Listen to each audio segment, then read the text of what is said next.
first official practice ni Coach Topex Robinson, sabi niya, it's not just about basketball.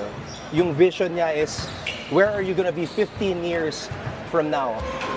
Ikaw ba, where do you see yourself, Kevin Kiambao, 15 years from now with that vision and mindset that Coach Topex instilled in you guys? 15 years from now, hopefully coaching din. Pero right now, ang dream ko muna talaga is itong season na to, tapos maging professional basketball player, and then if matapos yung professional basketball career ko, ayun nga, coaching 15 years, and then kung ano yung mga in-instill sa akin ni Coach Topex, hopefully ma-instill ko din sa mga new generations pagkadating ng time na yun. Ang galing nga, coaching pa rin yung nasa isip mo. Talagang basketball talaga. Basketball. Kasi ito na yung ano sa akin, yung magabuhay ko na yung basketball.